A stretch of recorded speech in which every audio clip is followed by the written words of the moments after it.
Hello and welcome everyone to the first podcast for Chapter 56, Day 42. In this first podcast, we'll cover Objective 1. And in Objective 1, we're just going to really talk about what the biodiversity means and the things that make up biodiversity. Okay, let's go ahead and get started with this first podcast. And let's begin with the definition of biodiversity. We've had this term before in previous chapters,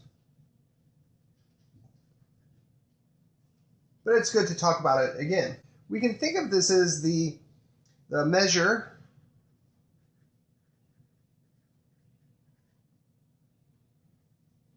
of the variety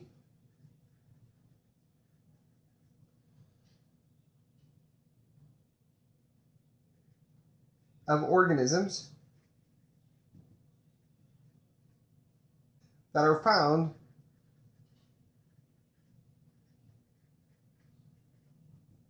in an ecosystem.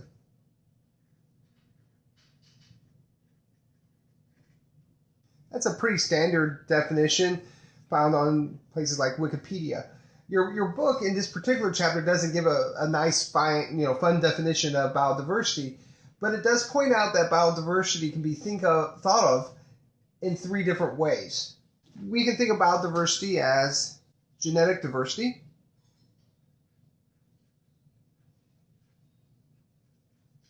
we can think of it as species diversity,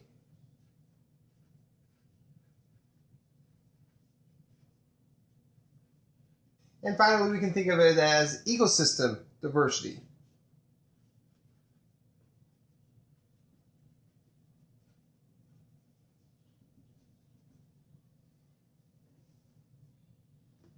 Let's spend a little bit more time talking about these three different types of biodiversity. So the first was genetic diversity. It includes individual genetic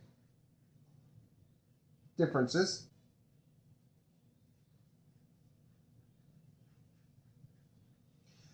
but when we're thinking about this in terms of ecosystems, it's more important to think about it in terms of how there's this genetic variation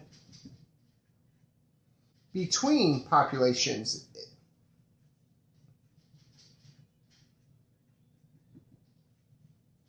in a community, or I'll say in an ecosystem. So if we had an area here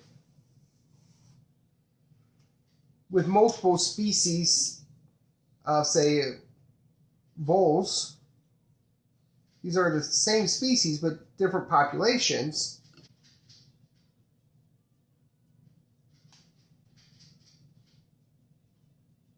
So all vole species, and within this community, this larger ecosystem, including the abiotic factors, we know that these populations are separate, but every now and then there would be immigration and emigration between them.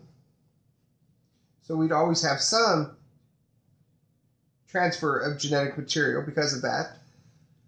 Minimal, but still some.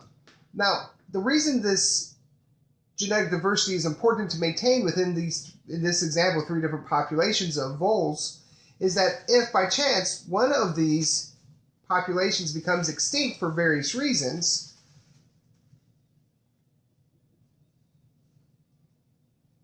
now the overall genetic diversity in this larger area is decreased because we just lost this green variant of the vole. And now we've lost that potential genetic diversity that may be important later on. So that's why it's really important that we maintain genetic diversity within an ecosystem. As your book says, I like how they put it. They say by reducing the genetic diversity, what happens is you reduce, I'm going to write this down here, reduce the adaptive potential of the species.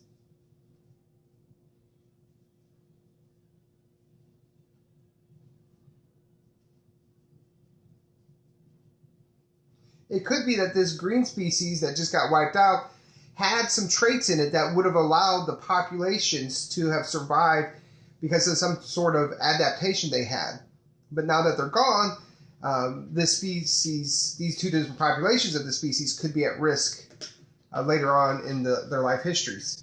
Next, let's talk about species diversity.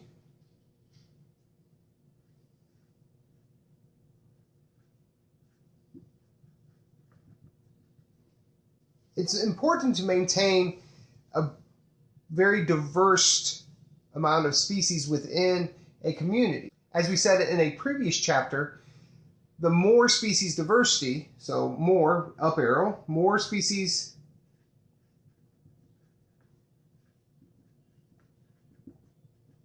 equals greater stability.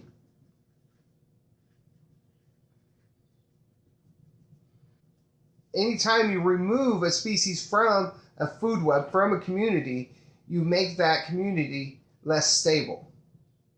And that's why it's important to even the smallest, what we may believe are insignificant members of a community, turn out to be very important. You remove them and it has a much greater impact than maybe one might have thought of originally.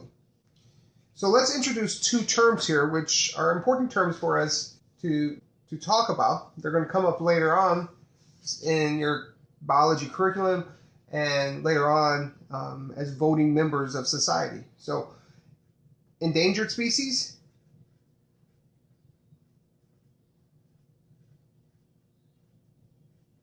and threatened species.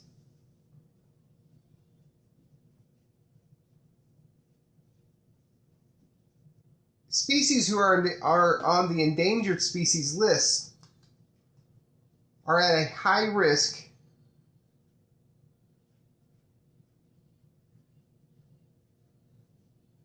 of going extinct. Threatened species are those that are at risk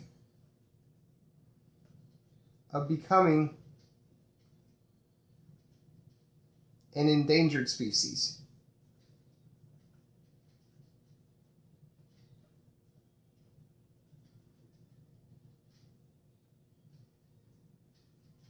When we're thinking about endangered species, however, there's a long list here, and you can look up online to get some examples, but the Asian elephant falls on this category.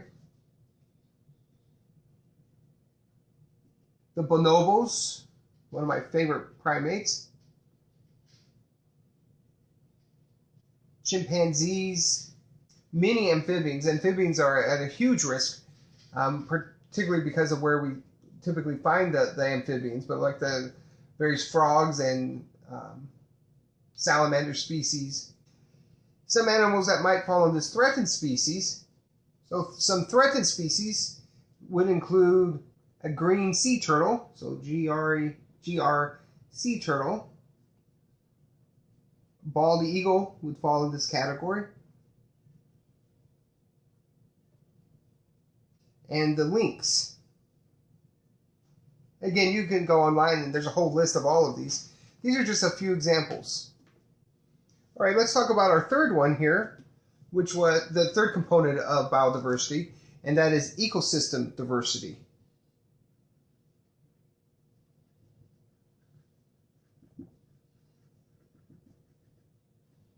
This is similar to thinking about how maintaining species diversity is important.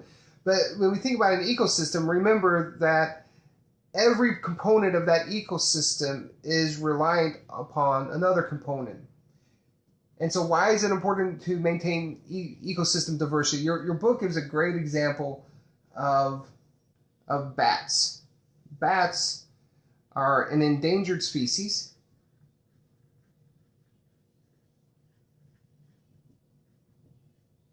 Particularly in some regions, they're more endangered than other regions. But if you lost bats, that would affect a large part of the ecosystem, because bats turn out to be very important pollinators.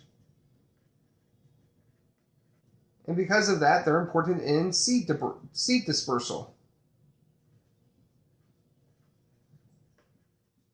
In some regions of the world, and your book mentions one of these regions as the Pacific Islands, bats are hunted and consumed as a luxury food item. And so if you remove all the bats or decrease the number of bats in this ecosystem in the Pacific Islands, what would happen is that would have a negative impact on plant diversity.